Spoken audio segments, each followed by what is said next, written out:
بسم اللہ الرحمن الرحیم۔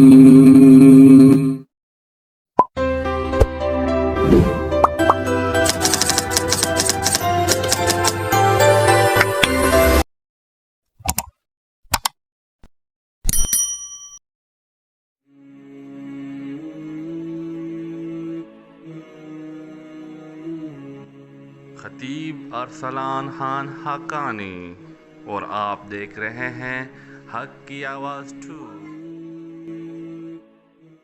کیا ہے یہ؟ انسانیت کے ساتھ ہمدردی ہے۔ اتنے وہ خیال کرتے تھے، پھر آپس میں ان کی محبت نہ ہوتی۔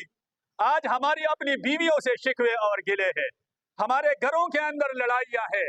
اور ایک دوسرا مثال، حضرت ابوبکر صدیق رضی اللہ تعالیٰ عنہ جب خلیفہ اول بنے تو حضرت ابوبکر صدیق رضی اللہ تعالیٰ عنہ کے پاس ایک لسٹ پیش کیا گیا جس میں معذورین کا نام لکھا ہوا تھا کہ یہ اس کیٹیگری کا معذور ہے، یہ اس کیٹیگری کا معذور ہے، اور ہر معذور کے سامنے اس کی خدمتگار کا بھی نام لکھا ہوا تھا کہ یہ معذور ہے تو اس کی خدمت فلان کر رہا ہے، یہ معذور ہے تو اس کی خدمت فلان کر رہا ہے۔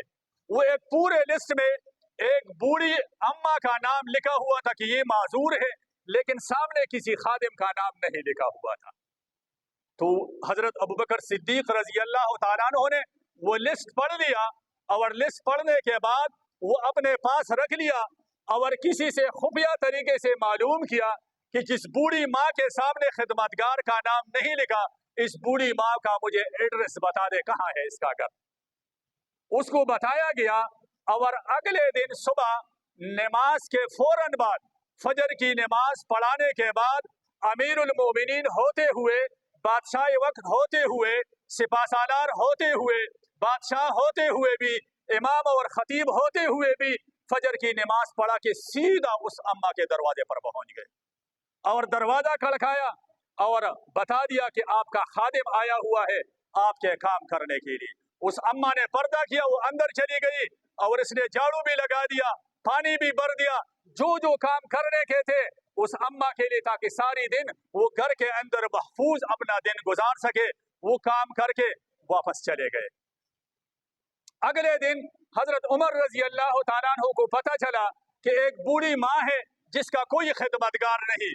وہ نماز پڑھ کے ابوبکر صدیق رضی اللہ تعالیٰ عنہ کے پیچھے امامت میں نماز پڑھ کے اس اماں کے گھر کے دروازے پر پہنچ گئے، اور جب دروازہ کھڑکایا تو فرمایا کہ آپ کا خادم آیا ہوا ہے۔ تو بوڑھی اماں نے بتایا کہ آپ سے پہلے خادم آ چکا ہے اور کام میرا ہو گیا ہے، ابھی دوسرا خادم کدھر سے آ گیا۔ وہ سمجھ گیا کہ بھئی میرے سے پہلے کون ہو سکتا ہے جو میرے سے بھی پہلے آیا ہوا ہے، اس نے خدمت کی ہے۔ وہ اگلے دن فجر کی نماز سے پہلے اماں کے گھر پہنچ گیا کہ خدمتگار آیا ہوا ہے۔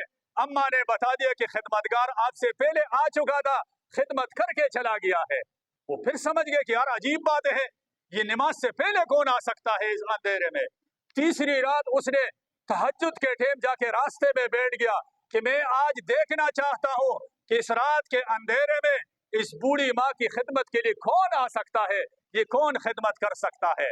راستے میں ابھی اس کو جوتوں کی آواز آ گئی، جب قریب آ گیا تو عمر رضی اللہ تعالیٰ عنہ نے آواز دے دیا کہ آپ کون ہیں؟ تو اس نے بتا دیا کہ ابوبکر صدیق۔ اس نے جب سمجھ لیا کہ یہ آواز کس کی ہے، اس نے کہا ابوبکر صدیق۔ وہ سمجھ گیا۔ عمر رضی اللہ تعالیٰ عنہ نے فرمایا کہ مجھے یہ یقین تھا کہ میرے سے پہلے آنے والا اس بوڑھی ماں کی خدمت کے لیے صرف ابوبکر ہو سکتا ہے اور کوئی نہیں ہو سکتا۔